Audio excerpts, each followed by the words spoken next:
Bonjour et bienvenue dans cette capsule d'information sur l'utilisation du tableau interactif. Je vous présente l'interface de Notebook. Présentement, on est dans Notebook. C'est ouvert sur une page blanche. Donc, on a la section à gauche des onglets.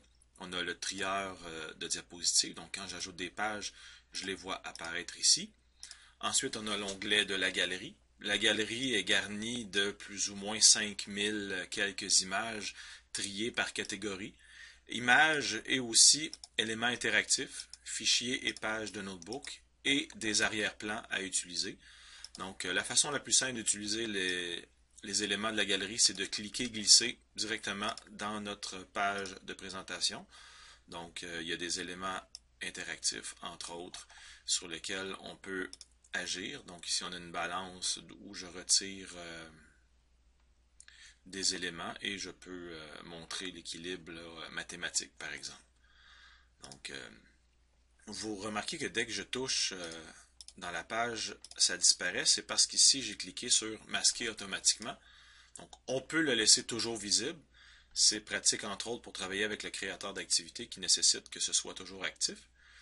Donc, selon si on veut gagner un peu d'espace, on peut toujours utiliser ça. Alors, le trieur, la galerie, les pièces jointes. Donc, on peut insérer une pièce jointe, carrément un fichier conjoint. Donc, je l'ajoute et si j'en ai besoin, je clique et il est accessible rapidement.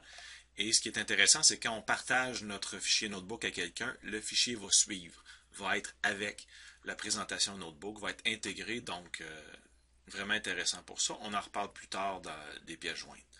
On a l'onglet des paramètres. Donc, dès que je touche un objet, je peux modifier des paramètres. Donc, je pourrais changer ici. Ah, là, on était dans l'arrière-plan, dans les éléments de la page. Ici, on pourrait changer la transparence de l'objet, exemple, ou lui donner une animation. Donc, c'est à explorer.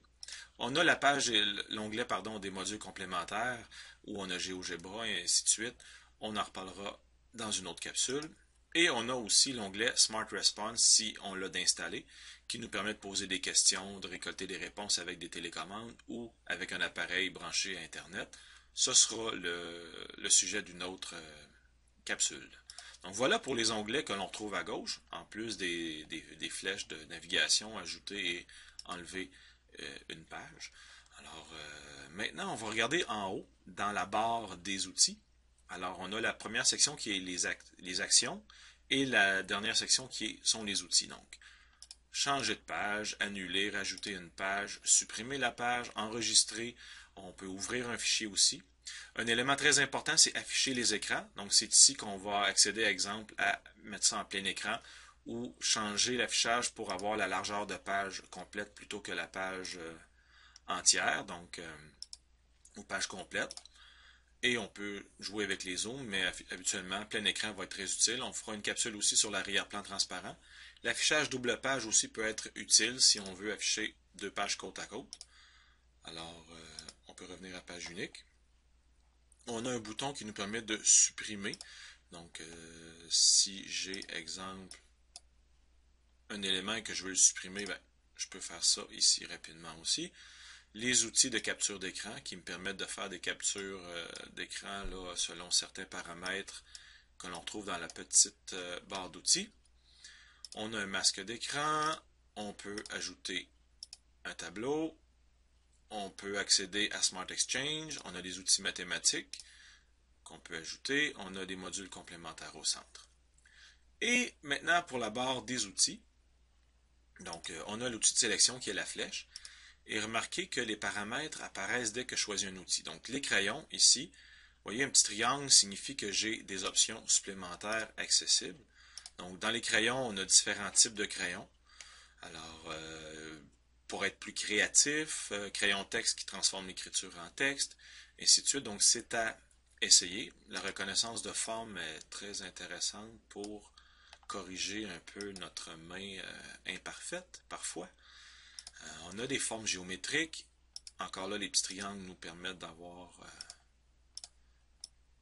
des options supplémentaires. On a l'outil texte qui nous permet de taper. Donc, on a des présélections de taille de texte et de police mais on peut toujours modifier la taille, la police, ainsi de suite, la couleur. Donc, on a un outil de ligne aussi. Les polygones réguliers, qui vont jusqu'à 16 en utilisant les options du petit triangle. On a un outil de remplissage qui nous permet de combler des formes avec de la couleur. Et l'outil efface qui me permet de choisir la taille de l'efface que je veux avoir.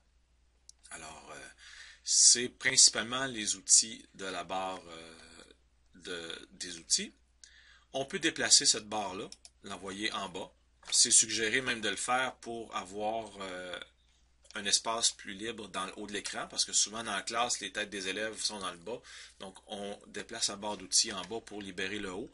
Et les élèves plus petits, ben, c'est plus facile pour eux d'y accéder.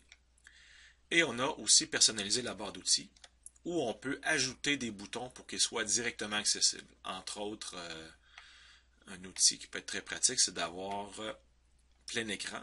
Donc, je pourrais avoir plein écran pour accéder plus rapidement, là, plutôt que de passer par le bouton d'affichage des écrans. Alors, voilà pour la présentation de Notebook. Et vous avez le menu traditionnel, mais c'est à vous d'explorer. Je ne veux pas prendre plus de temps que ça pour vous le présenter. Merci.